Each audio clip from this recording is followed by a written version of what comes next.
What did the DJ name his son? Eric? This is the introduction to my second video on this topic. There was a lot of response to the first one, and people had some pretty good questions and objections. So I thought I would make this second video to answer those objections and also lay out the argument a bit more cleanly and crisply. So this is going to be broken up in sort of the old-fashioned Thomistic way, where you have your objections, then you have the argument, then you have the answer to the objections. And then at the end, I'm going to also tie this into how you can actually tie this argument to the contingency argument and show that the greatest conceivable being, or the being than which nothing greater can be conceived, is the creator of all things. So let's start with the question. Does the being than which nothing greater can be conceived actually exist? So the objections. Some might say, no, that being does not exist because greatness is subjective, as some folks said in the comments on the previous video. For instance, is a squirrel greater than a chipmunk? Is vanilla ice cream greater than chocolate ice cream? Another objection might be that the being than which nothing greater can be conceived is inherently contradictory. So some might formulate that by saying, how can a being be both infinitely merciful and infinitely just? A third objection might come in the form of the greatest conceivable pizza or the greatest conceivable island. So that would basically be that I could conceive of an island than which nothing greater can be conceived, or no island greater can be conceived. So wouldn't that island also have to exist in reality? So wouldn't all these different greatest conceivable blanks, greatest conceivable island, greatest conceivable pizza, whatever, have to also exist? So those are the three main objections that I can think of. If you can think of some others, feel free to comment them, and I'll probably just answer them in the comments rather than make another video about this. So now let's lay out the actual argument, and I'll do that as best as I can. The first video, I was kind of just like doing it off the dome, but I'll try to make it a bit more structured here. Some things are greater than other things. Now, hold on. I know the subjective folks are going to get mad at me because they're going to think I'm ignoring the objection. I'm not. I'm going to answer it in a little bit. Some things are greater than other things. So then, at least in theory, it is a reasonable idea to think of something than which nothing greater can be conceived. You do not need to know what that being would be like. We're not even saying that it's going to be like God. We're not even saying that it's going to be merciful or just or powerful or any of that stuff.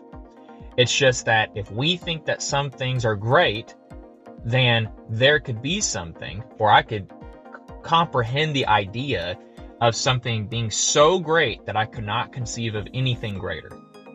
Now, there are three options for this being's existence, really for any being's existence. And we'll need to see which of these would apply to the being than which nothing greater can be conceived. The first is that it is necessarily non-existent. So it is contradictory in some way. Really good example. It's like a married bachelor. A married bachelor cannot exist. Bachelors are by nature not married. So how could you have a married bachelor? It's inherently contradictory. It's impossible. The second way it could exist is contingently.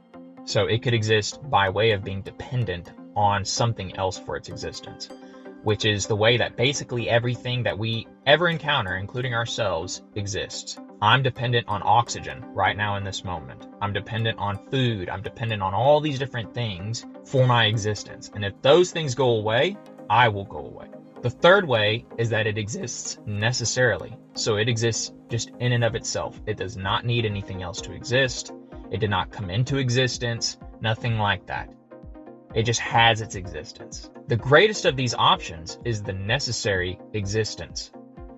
And if that's the greatest option, then the greatest conceivable being will have that mode of existence. So the greatest conceivable being, the being than which nothing greater can be conceived, will be necessarily existent. Well, if something must be so, then it is so. And so the being than which nothing greater can be conceived does exist. Again, we're not saying what this being would be like. We're not saying what qualities this being would have other than necessary existence. It must be a necessary being. Now let's get to the objections, because I think that's the real meaty part. The part that I think would stumped most people, or that people, at least in the comments on the previous video, found most objectionable, was this idea that greatness is somehow subjective. And maybe it's always subjective. Let's push it to the absolute limit. Let's say greatness is always subjective. This actually does not affect the argument in any way, shape, or form. So let's say I have my own hierarchy of greatness, and you have your own hierarchy of greatness. So let's say, you think dogs are great, and I think cats are great. And let's say you think the Republican Party is great, and I think the Democratic Party is great. Democrat Party is great. Is it Democratic or Democrat? I should know that. So we could each have our own subjective hierarchies of greatness. One thing people quibbled about in the comments also was this idea of greatness. Like, what does greatness even mean? Hopefully that's answered with the subjective objection, and I won't need to answer that. I would just say greatness is, if something is greater than something else, then it is preferable. How about that? It's preferable, or it's more praiseworthy, or it's more admirable, it's more desired, that sort of thing. Within our own hierarchies of greatness, we can still have the thought of the being than which nothing greater could be conceived. Again, you do not need to know what that being would be like. You do not need to know that it is God, or that it is infinitely just, or whatever. But you can have that within your own hierarchy.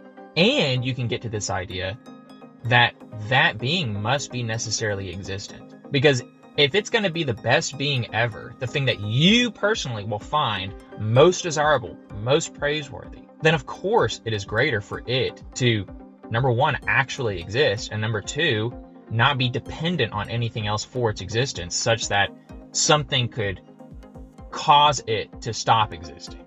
That does not seem very great. You want it to actually exist, and it won't go out of existence if I go out of existence. That is not very great.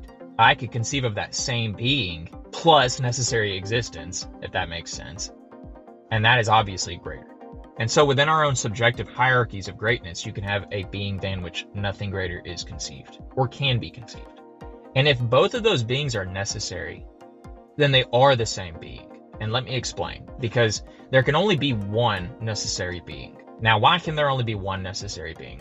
So let's say that I'm the necessary being, okay?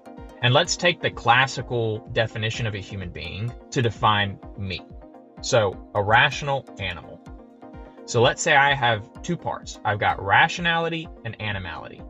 But because I'm the necessary being, let's say that I also have a necessariness part, whatever that might be. It's the part of me that makes me a necessary being. Well, if this is the part that makes me the necessary being, then my rationality and my animality are dependent upon that part for their existence. They are not necessary. So they receive existence, I'm speaking a little colloquially, but they receive existence from this necessary part. So in reality, the rational part of me and the animal part of me are actually just contingent. They're contingent beings. And so the only necessary part, the only necessary thing, is the necessary part. And so that means that the necessary being must be simple. In other words, it cannot be composed of parts in any way. It has to be the necessary part. It's just necessariness. It's just existence, whatever you want to call it. Well, there can only be one simple being. Reason is, for two things to be different, there must be some part within them that makes them different. And so if you had two necessary beings, there must be something that the one has that the other doesn't. And that implies parts. See what I mean? So it'd be necessary plus part A, and then necessary minus part A. Or necessary plus part B, necessary plus part A, to make them actually different. If they were both just necessariness, they would be absolutely identical. And then they would just be the same thing. And so there'd only be one. So within our own subjective hierarchies of greatness, you and I, we both arrive to this necessary being, this being than which nothing greater can be conceived, and it's actually the same being. And so then our subjective hierarchies are actually tied together right there at the top. And then you arrive at objective greatness. You see what I'm saying with that? So that's how I would answer that first objection, that subjectivity within greatness somehow unravels this argument. The other thing I would say is I think that it's obvious that some things are objectively greater than others. I won't be so crass in this video. I picked a very crass example in the other video to make a point. But doing something horrendous to the most vulnerable in our society for fun is obviously less great than loving the most vulnerable in our society for fun or because you enjoy it. I would hope that that is objectively great for everyone. I would hope that everyone would agree that that is objectively great, because then we've got a lot of problems on our hands. And that's obviously true, guys. That's obviously true.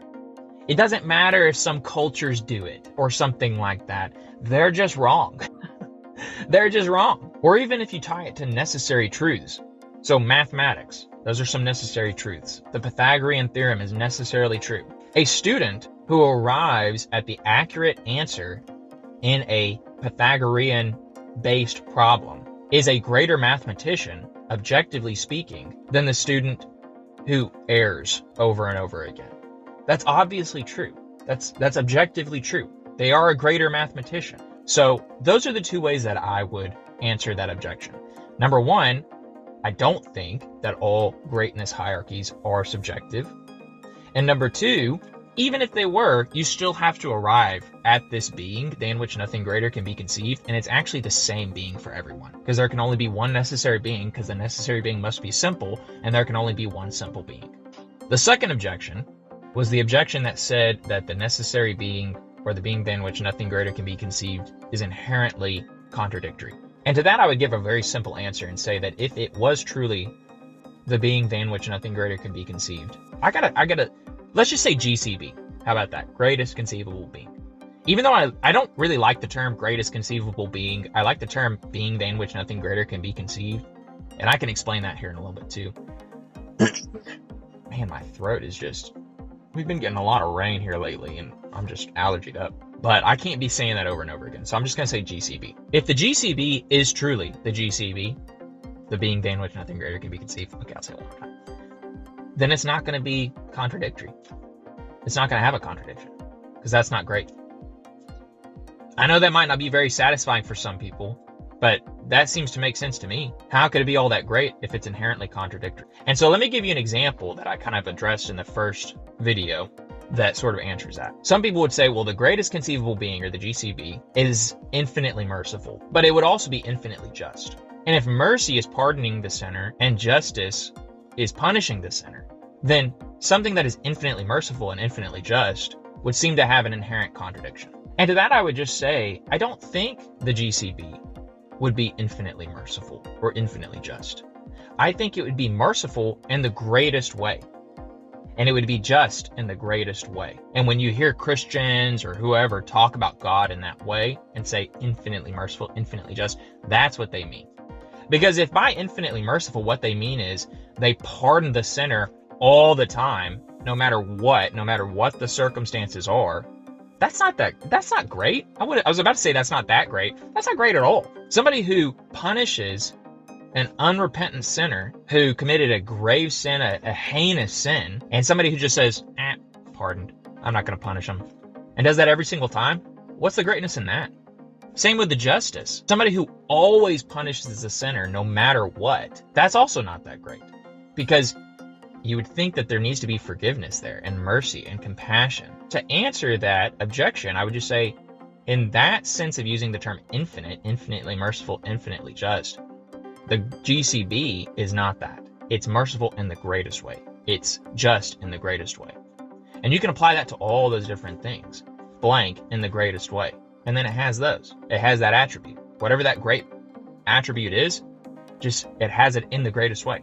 Not infinitely. It just has it in the greatest way. Problem solved. And then number 3 was the objection of the greatest conceivable island, the greatest conceivable pizza, that sort of thing. The greatest conceivable being is categorically different than the greatest conceivable blank. There's nothing that says islands or pizzas or anything like that have to exist at all. As a category, there's nothing that says that they need to exist at all. And so to say that the greatest conceivable whatever pizza island must exist is ridiculous, because the whole category doesn't have to exist. When we talk about the GCB, we're pushing greatness and being and all these different things to their absolute limit. Their absolute limit. and saying, what can we know about that thing? And the other thing is, if people want to say, and the other thing is, people have pointed out that something like a greatest conceivable pizza is inherently contradictory, because you have to be able to eat a pizza, but if you eat it, then it's not necessarily existent. And what you'll often notice is that people who really want to push this and say, no, the greatest conceivable pizza could exist, they want to push it and say, no, it would be all powerful. The greatest conceivable pizza would be all powerful, and it would be necessarily existent. And it would have a mind somehow. It would have a mind, and it would just push. And as you push it, you realize it just stops becoming a pizza, and it actually just becomes the GCB. Right? It just becomes the greatest conceivable being. And so that's how I would answer that. I don't know if the greatest conceivable pizza does exist, but I do know the greatest conceivable being exists, because we're pushing greatness to its limit. Those are the objections I could think of, and there are smarter guys than me who have talked about this. So go do your research on it. But the last thing I wanted to touch on is how this entity, the GCB, is actually the creator of all things. So we kind of touched a little bit on contingency and necessity, but basically a contingent being is dependent on other things for its existence, and a necessary being is not. So a necessary being just exists. It just has existence in and of itself. Well, you cannot have an infinite hierarchy of contingent beings, all depending on themselves, kind of in a closed hierarchy, such that every being in the hierarchy is a contingent being dependent on something else. And the reason why you can't have that is because of the nature of dependency. Dependency must have a grounding in it at some point. So let me give you an example. Let's say you and your buddies are all gonna go to see a movie, and you're all in line at the ticket person, and buddy A says to the ticket lady, well, the guy behind me, person B, buddy B, he's got my tickets. And then buddy B says, oh, actually, buddy C's got our tickets. And then buddy C says, oh, actually, buddy D's got our tickets. And then so on and so on. Somebody's got to have the tickets, right? If you're all just dependent on each other or on somebody else for the tickets, you're not getting in the movie. You see what I mean? Somebody's got to have the tickets. Even if that line were infinitely long, somebody's got to have the tickets. Another analogy would be the train thing. You might have heard this if you're interested in this sort of stuff. But an infinitely long set of train cars is not going to move. It's got to have an engine. And if there's no engine that can just move itself, then the train's not going to move. Because they're all dependent on each other, and none of them have the intrinsic quality of movement or the intrinsic power of movement. And so that's why an infinite hierarchical series of contingent beings is not going to work, because somebody's got to have the tickets. You get what I mean? Somebody's got to have the engine. And so this hierarchical causal series, and by the way, hierarchical just means they're stacked on top of each other rather than being spread out over time. So my parents and me, and then my future children, that'll be a linear causal series. And linear causal series don't technically apply here, because God forbid my parents could die and I would still exist. I wouldn't cease to exist. But a hierarchical causal series means like right now. So for instance, if oxygen just went away, I would die. If my heart just went away, I would go away. And so a hierarchical causal series must terminate or be grounded in a necessary being. Well, we already said that there can only be one necessary being. Think back to the simple logic, right? And so the necessary being is the GCB, and so the GCB is the creator of all things and the ultimate cause of all things. Because if all things are contingent besides the necessary being, then they must be grounded ultimately in the necessary being. Let me know what you think about this in the comments. I'm not going to make all my videos about this, I promise. It's just, I love this. I think it's awesome. And I love talking about it. And so I hope you love hearing about it. I would assume you do if you're watching this. And I don't know. I plan on making some videos maybe about history. I've been getting into that recently. Maybe my just own thoughts about life, I guess. maybe a little bit politics, even though I've been told I'm not the best with politics. So, but yeah, thanks for watching. Bye.